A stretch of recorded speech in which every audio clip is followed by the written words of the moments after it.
as we approach awakening, and certainly after awakening, we have more and more access to consciousness, to being aware of consciousness as such, to being knowingly consciousness itself. This doesn't mean that we're not conscious at all when there's mind identification or we're endlessly lost in thoughts. Consciousness is always here, but there's a significant difference between being conscious and unknowingly conscious, which means being identified with endless narratives in the mind and actually seeing the world through the lens of those narratives, being stuck in storylines, struggle, believing thoughts in such a way that we don't even realize they're thoughts. There's a significant difference between that and resting as consciousness.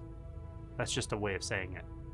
Or being knowingly consciousness unbound by narratives. Or experiencing yourself as consciousness such that there's no distinct self, there's just consciousness. And there are no distinct objects, there's just consciousness. It may appear as if being or spirit permeates everything. There is only spirit, there is only being. Perhaps you could say there's only Holy Spirit. These are all just ways of saying, in what my experience tells me, are essentially the same thing, but they're important. And that is, we can be knowingly the space of consciousness, unbound by any story of a self moving through time, struggle, past, future, problems, solutions. This is what it is to experience consciousness, to be the conscious space or the conscious substance that permeates all. Now, when we have a true shift in identity, awakening, this is taken to a whole other level. It feels surprising how fluid, effortless, simple everything just is. It may not even feel like there's some ubiquitous substance that I would call consciousness, or even being might be thinned out to a large degree where there's no need to reflect on existence. There's just a certain flow, an ease, a lightness to everything. And even these words don't touch it. It's a huge relief, typically.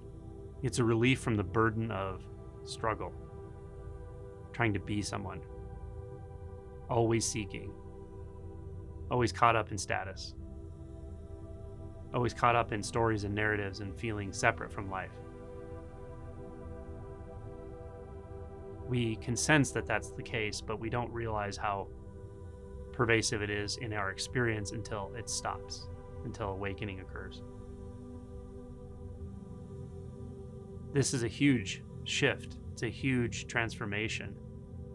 It's a huge deconstruction, and it's an important one when it comes to what we might call the spiritual journey, or the journey of unbinding,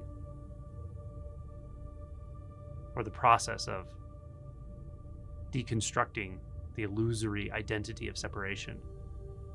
Again, just different words to point at the same thing. But without this first unbinding, this can all become theoretical very quickly. We can have a understanding of consciousness or an enjoyment of it, or even reasonably frequent experiences of it through meditation. But the narrative stays quite intact. We're sure we're a person moving through time in the way we think about it. The people we perceive as out there are the way we think they are. They are who we think they are. Time is what we think it is. Space is what we think it is.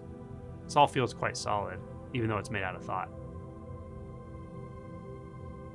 When that takes a sort of critical hit, that whole construct, you know it. things change.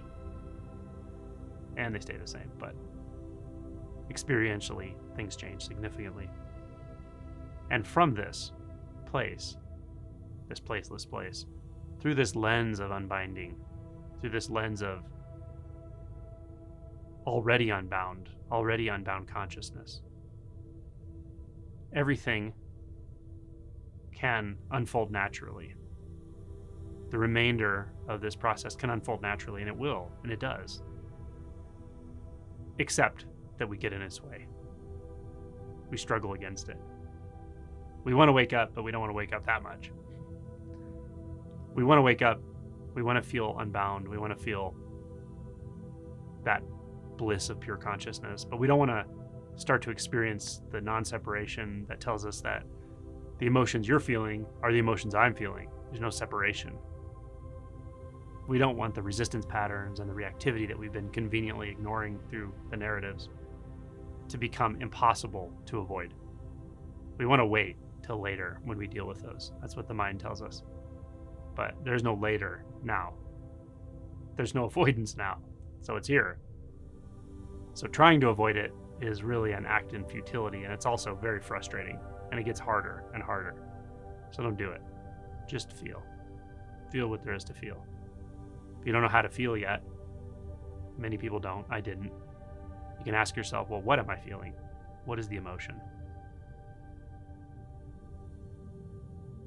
What are my beliefs about this situation in very simple human terms? Don't tell yourself there's no one here, there's nothing to feel, right? Don't drink your own poison. The realization is just fine. It doesn't need you to use it to justify avoidance.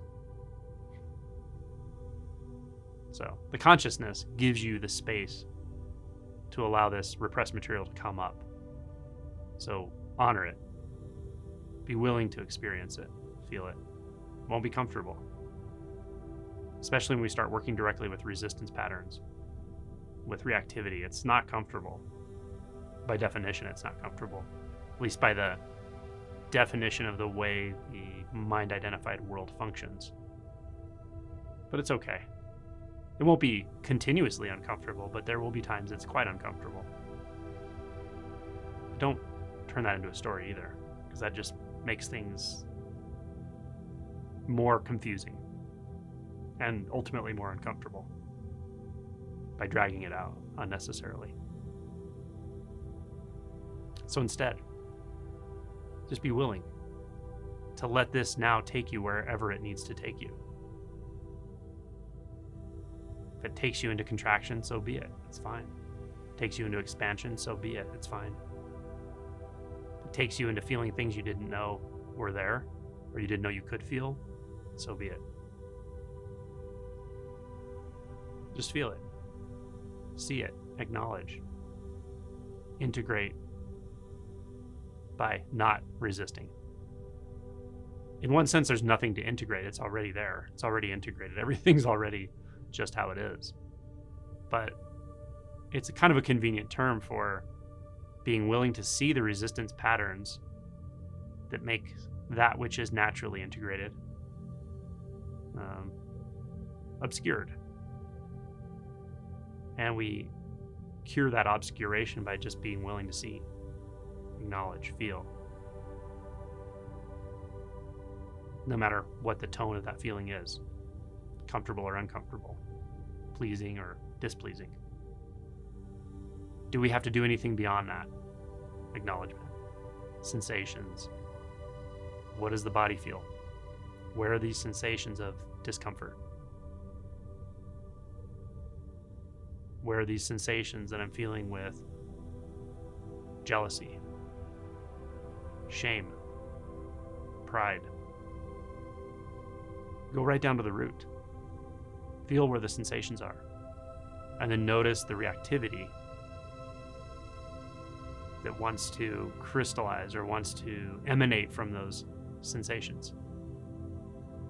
But is it really there? The sensations, in one sense, can be found because they just are. You don't have to go out to them. They just are here. They're already the case. But we do have to go out to react. We have to go out to the mind, or we have to go out to thought, or we have to go out to the apparent external world to distract ourselves, to react, to grab onto whatever we usually grab onto when we're feeling uncomfortable or restless. Does that actually have to occur, or can we just stay with the raw experience?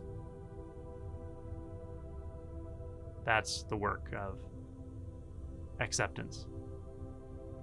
That's the work of disarming resistance, and it can take a while, but it's valuable work. Let this whole process take you where it's going to take you. You don't have to figure that out. Isn't that nice? It'll figure it out for you. All you really can do is bring with you willingness and inquiry. And inquiry is just another form of willingness. It's a sort of active willingness. It has to be open-ended inquiry. And you have to be willing to forego having to have an intellectual answer or an understanding, because that will bind you back into the mind very quickly. Experience itself, or insight itself, is the point of inquiry. Learn to attune to the subtle rather than the gross, logical constructs of the mind. That will take you a long way. Subtlety is key, and as the realization progresses more and more deeply, it gets more and more about the subtle, and about a paradox that's at the heart of everything. Be willing to move into the unknown and feel what there is to feel, and let go of all your ideas about how this is supposed to go, where it's supposed to take you, who you're supposed to be after awakening or after liberation, because those are life preservers. You don't need any life preservers. You need to grab a stone and sink to the bottom. The stone is willingness, in this sense.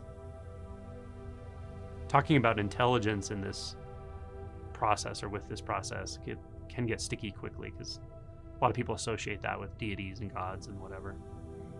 But there's a brilliance to how this plays out, and it's quite decidedly not the kind of brilliance that the human mind has. Our intellect, our arrogant minds that think they know so much. It's a prajna wisdom is a good word for it, transcendent wisdom. But you only access that through surrender, really, through a willingness to unbind and be willing to go wherever this takes you.